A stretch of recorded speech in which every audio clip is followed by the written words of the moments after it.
Hi hello guys, welcome back to our Dindigul Ruchi. இன்றைக்கி நம்ம திண்டுக்கல் ருசியில் ஒரு சூப்பரான லஞ்ச் பாக்ஸ் ரெசிபி தாங்க பார்க்க போகிறோம். ரொம்ப கலர்ஃபுல்லாக, டேஸ்டியாக, சிம்பிள் அண்ட் ஈஸியான ரெசிபி. குழந்தைங்களுக்கு ரொம்ப பிடிக்கும், பிடிக்காதவங்களுக்கும் பிடிக்குங்க. அந்த அளவுக்கு இந்த ரைஸ் சூப்பராக இருக்கும். வாங்க எப்படி செய்கிறதுன்னு பார்க்கலாம். இப்போ அடுப்பில் கடாயை வச்சுட்டு அது கூட தேவையான அளவுக்கு எண்ணெய் ஊற்றிக்கோங்க. எண்ணெய் காஞ்ச உடனே 1/2 டேபிள் ஸ்பூன் அளவுக்கு கடுகு வந்து சேர்த்துக்கலாம்.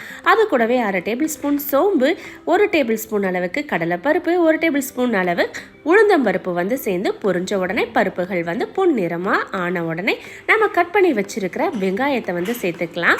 ஒரு பெரிய சைஸ் வெங்காயம் வந்து கட் பண்ணி சேர்த்துருக்கேன். அது கூடவே பூண்டையும் பொடி பொடியாக கட் பண்ணி சேர்த்துருக்கேன்.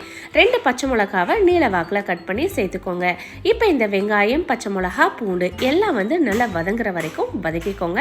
ஓவர் கோல்டன் ப்ரௌனில் ஆக வேணாங்க, நல்லா லைட்டாக பொன்னிறமாக ஆகிற வரைக்கும் வந்துட்டு நம்ம வதக்கினா போதுமானது. இப்போ இது கூடவே 1/4 ஸ்பூன் மஞ்சள்தூள், 1 டேபிள் ஸ்பூன் அளவுக்கு தனி மிளகாய் தூள், 1 டேபிள் ஸ்பூன் அளவுக்கு தனியாத்தூள் வந்து சேர்த்து பச்சை வாசனை போகிற அளவுக்கு வதக்கிக்கலாம். இது கூட உங்களுக்கு கரம் மசாலா ஃப்ளேவர் பிடிக்கும் அப்படின்னா நீங்கள் கரம் மசாலாவும் சேர்த்துக்கலாம். இன்னும் சுவை அதிகமாகவே இருக்கும். பாருங்கள், இப்போ நல்ல எண்ணெயில் வதங்கிருச்சு. இப்போ நம்ம துருவி வச்சிருக்கிற பீட்ரூட்டை வந்து சேர்த்துக்கலாம். நான் நல்ல ஒரு பெரிய சைஸ் பீட்ரூட் வந்து நான் வந்து சேர்த்துருக்கேங்க. உங்களுக்கு குவான்டிட்டி அதிகமாக வேணும்னா இதிலேருந்து எல்லாமே டபுளாக வந்து ஆக்கிக்கோங்க. நான் ஒரு 2 லஞ்ச் பாக்ஸ் ஃபில் பண்ணுற அளவுக்கு நான் வந்து ரெடி பண்ணிகிட்ருக்கேன். பாருங்கள், இந்த பீட்ரூட்டே வந்து வதங்க தண்ணி வந்து நமக்கு ரிலீஸ் ஆகிடும். எக்ஸ்ட்ரா நீங்கள் தண்ணி சேர்க்க தேவையில்லை. இப்போ பீட்ரூட் வந்து நல்ல உதிரியாக ஆனப்புறம் இது கூட நம்ம சின்னதாக கட் பண்ணி வச்சுருக்கிற கொத்தமல்லி தலையை வந்து சேர்த்துக்கலாம். ஏன் இப்பயே சேர்த்தனா கொஞ்சம் நல்லா வந்து குக்காய் வந்துடும். லேட்டாக சேர்த்தோன்னா இலைகள் இருக்கும், குழந்தைங்க அதையும் தனியாக வந்து பிறக்க ஆரம்பிச்சிருவாங்க. இப்போ வதங்கின அப்புறம் கூடவே வந்து வடித்து ஆற வச்சுருக்கிற ரைஸையும் வந்து ஆட் பண்ணிக்கிறேன்.